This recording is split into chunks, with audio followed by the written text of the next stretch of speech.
Pues bien, a efecto de imponer las medidas cautelares pertinentes y con fundamento en el artículo 158 del Código Nacional de Procedimientos Penales, el Ministerio Público tiene uso de la voz.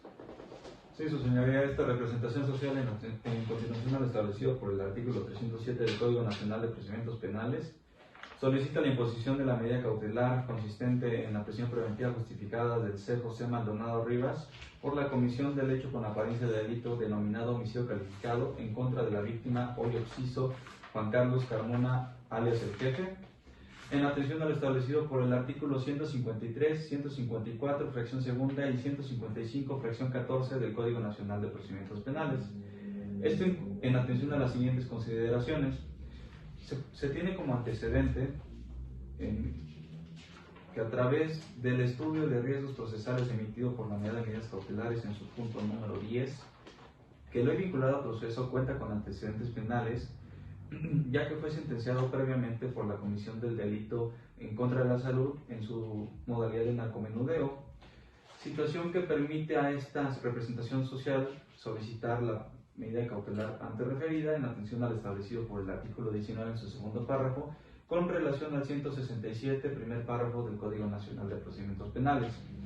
Asimismo, también referimos que de este mismo estudio de riesgos emitido por la Unidad de Medidas Cautelares en su punto tercero, a través de la cual se determina la dinámica familiar, se desprende un claro riesgo de sustracción de la acción penal y misma que se actualiza en el artículo 168, fracción primera, ya que en atención a este tercer punto sobre la dinámica familiar, se establece que cuenta con familiares en el extranjero, ya que se determina que el mismo visita a su padre una vez al mes y que asimismo tiene familia, visita a su padre una vez al mes, quien vive en El Paso, Texas, estado de los Estados Unidos de América, y que también tiene familia en dicho país, como lo son tíos y primos. Esta información fue verificada a través de una entrevista personal realizada al imputado, así como una entrevista telefónica con su esposa de nombre Georgina Gajardo Carrillo, y también una entrevista por videoconferencia con sus padres. Hay que tomar en cuenta esto que se menciona, ya que, como se manifestó, viene establecido como un riesgo de sustracción de la acción penal en su fracción primera sobre el arraigo que tiene o podría tener el imputado, en consideración de que al contar con familia en el extranjero le podrían facilitar que el mismo salga del país y así no se presente al proceso en el cual nos encontramos ahora. Por otro lado, también en dicho artículo, en su fracción segunda, debemos tomar en cuenta la penalidad del tipo de delito del cual se le ha vinculado, ya que el mismo tiene una máxima de 25 años. También, en su fracción tercera de dicho artículo 168, se habla sobre la conducta que pudo haber tenido el imputado a lo largo de la comisión de los hechos y posterior a que el mismo fue aprendido.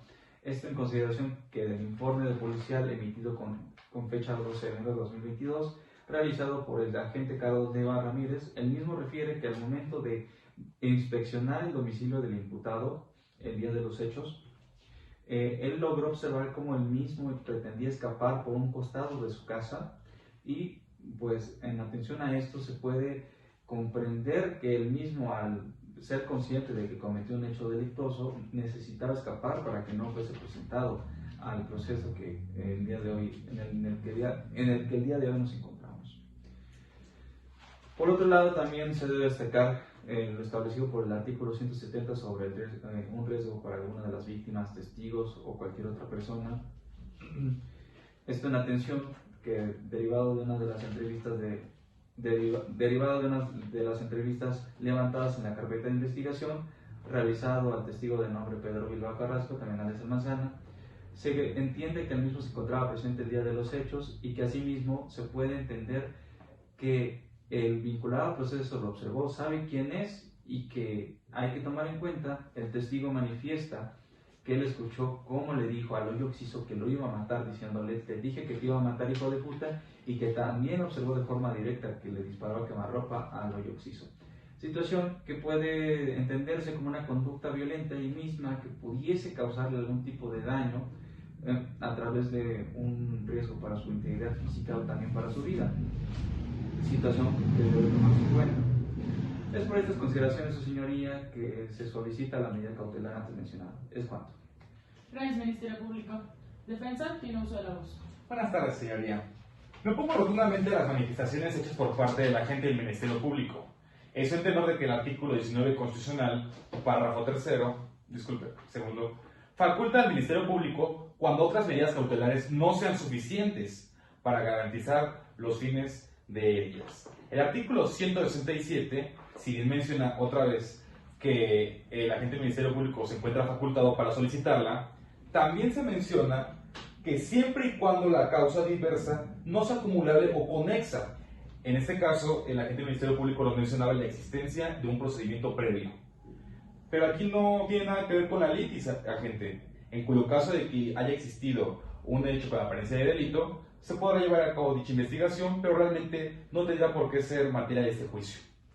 Por otro lado, el artículo mencionará también estos supuestos, pero sobre todo estamos violando aquí unos derechos fundamentales que se encuentran contemplados en nuestra Carta Magna, como lo son la presunción de inocencia. En esta vertiente hay que notar a la presunción de inocencia como un aspecto procedimental, que él tenga dichas garantías mientras se está llevando este procedimiento. También la proporcionalidad y la legalidad.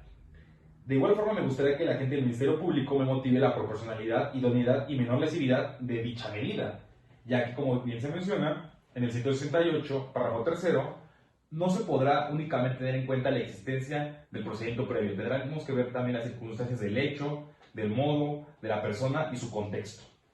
Respecto al riesgo de sustracción, no es suficiente que la persona cuente con familiares en el extranjero. Es insuficiente para establecer que no tiene un arraigo en el lugar donde se lleva a cabo el proceso y que por tanto presenta un peligro de sustracción, ya que la gente del Ministerio Público, si bien menciona el informe hecho por parte de USMECA, dicho informe menciona una entrevista telefónica de la cual no tenemos conocimiento, la cual no obra en la carpeta, no se nos ha corrido el traslado y por lo tanto no podría hacer aseveraciones de ello, puesto que estamos en un estado de indefensión. También tenemos que tener en cuenta que el Tribunal Interamericano indica que es de aplicación excepcional esta medida y hay que notar los principios de legalidad, necesidad y proporcionalidad sobre todo. Respecto al riesgo que había por parte de que la persona iba a escapar del lugar donde sucedió el hecho, hay que tener en cuenta que en la testimonial por parte de su esposa, ella menciona que salieron porque tenían miedo de que siguieran esperando las personas que fueron a agredirlos a la intimidad de su domicilio. Como bien sabemos que se quedó uno de los testigos, el cual fue acompañando a aquellos que los fueron a provocar. El artículo 153 mencionará que las reglas generales serán el tiempo indispensable para comparecer, el peligro de la víctima y peligro de obstaculización. No se impone a menos que haya una necesidad de cautela, cosa que la gente del Ministerio Público no lo está haciendo fehacientemente. Y respecto a lo que sean los peligros hacia el testigo, existe el principio de subsidiariedad. Hay 14 medidas cautelares agente del Ministerio Público, entre las cuales algunas de ellas puedan dar esa protección al testigo. No se impone respecto a los derechos de la víctima, ya que al final lo que estamos buscando son los fines constitucionales del derecho penal, como lo son el esclarecer el hecho, el proteger al inocente, que el culpable no quede impune y que los daños causados por el delito se reparen. Me gustaría que la gente del Ministerio Público me mencione por qué las anteriores medidas cautelares no son suficientes para esos fines que le está buscando. Es cuanto, señoría. Gracias, defensa. ¿Ministerio Público tiene algo más que manifestar al respecto? Sí, su señoría, esta representación social reitera su solicitud de imponerle la medida cautelar de prisión preventiva justificada al vinculado al proceso C. José Maldonado Rivas. Esta es una atención que, si bien la defensa manifiesta que en consideración que el antecedente penal del que mismo fue sentenciado por la comisión del delito de narcomenudeo, debe tomarse en cuenta que es una causa diversa o que no puede ser conexa a la presente.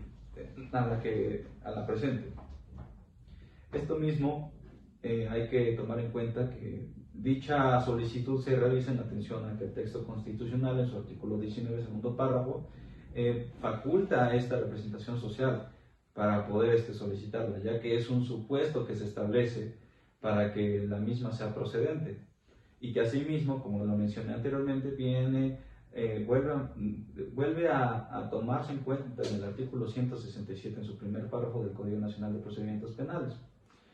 Por otro lado, en cuanto al tema del riesgo de sustracción, la defensa manifiesta que aun y cuando el mismo tenga familia en el extranjero, no implica que el mismo, no implica que éste se pueda sustraer de la acción penal, ya que no es garantía de que esto suceda. Sin embargo, se reitera que aun y cuando esta es una posibilidad, el hecho de que cuente con familia fuera del país sigue siendo una cuestión que se debe tomar en cuenta, porque es evidente que se puede dar la fuga, y esto también se relaciona con lo que manifiesta anteriormente en cuanto a la conducta que tuvo al momento de que fue sorprendido o aprendido por el agente de policía, tal y como lo referí del informe policial que se levantó con fecha 12 de enero de 2022. Asimismo, en cuanto al riesgo para el testigo de nombre Pedro Bilbao Carrasco, alias también conocido como el Manzana, la defensa manifiesta que realmente no existe un riesgo en consideración de que la conducta de la cual se manifestó se vio directamente reflejada, pero en contra del hoyo occiso. Nuevamente se reitera a su señoría que aun y cuando esto haya sucedido de la forma en la que se manifestó o como la manifestó la defensa, el simple hecho de que el vinculado al proceso haya visto al testigo, sepa quién es, cuál es su fisionomía, y también de algún modo de que haya acompañado al occiso durante la comisión de los hechos, no deja de ser un riesgo para que el mismo pudiese ser vulnerado en cuanto a su integridad física y su vida. Es por estas consideraciones que se reitera la solicitud de la imposición de la medida cautelar en cuestión, su señoría, y es cuanto. Gracias, Ministerio Público. Defensa tiene uso de la voz.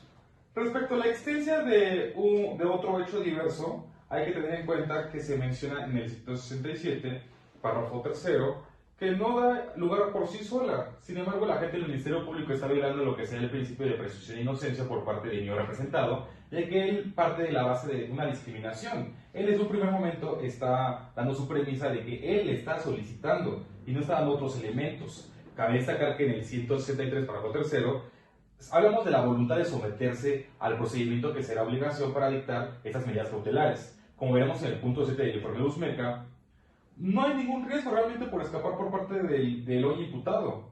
Por otro lado, si estamos buscando que justamente comparezca a la actuación, sería el artículo 155, fracción primera, tercera y octava, las que yo solicitaría, que consistiría en la presentación periódica, en que no pueda dejar el país sin previa autorización y de que no se acerque a lo que serán las víctimas o los testigos en este procedimiento.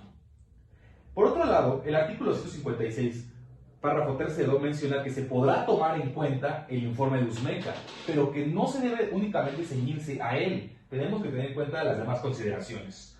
Por otro lado, la gente del Ministerio Público mencionaba que sería un riesgo para la víctima. Sin embargo, en ningún momento en todo el código se menciona que directamente por el hecho de solamente ver al testigo, a uno se le tenga que imponer la prisión preventiva justificada. Tenemos que tener en cuenta que nuestra Constitución prevé que la interpretación en la materia penal será siempre restrictiva y que solamente aquello que esté enunciado directamente con ese principio de legalidad será llevado a cabo. Únicamente la analogía será puesta por parte de la materia civil, agente del Ministerio Público. Es cuanto, señoría. Gracias, defensa. Gracias, Ministerio Público. Una vez escuchadas a las partes presentes, este órgano procede a dar su determinación. Bien, con base en sus argumentaciones y vistas las manifestaciones vertidas por el agente del Ministerio Público, en las que establece riesgo de sustracción y riesgo para los testigos ofendidos, los mismos no han sido acreditados, toda vez que resultan improcedentes. Por lo que afecta de no vulnerar el principio de proporcionalidad y mínima intervención, y con fundamento en el artículo 155 del Código Nacional de Procedimientos Penales, se establecen las siguientes medidas cautelares. Fracción primera. La presentación periódica ante esta autoridad, la cual se tendrá que realizar cada 15 días hasta la conclusión del presente proceso. Fracción quinta. La prohibición de salir sin autorización del país y de la localidad en la cual reside. Fracción octava. La prohibición de convivir, acercarse o comunicarse con víctimas, ofendidos o testigos. Es importante mencionarles que en caso de incumplimiento de alguna de las medidas cautelares impuestas con anterioridad, con fundamento en el artículo 174 del Código Nacional de Procedimientos Penales, se solicitará revisión de la medida cautelar a efecto de la comparecencia del imputado o, en su caso, una orden de aprehensión. Se da por terminada la presente audiencia.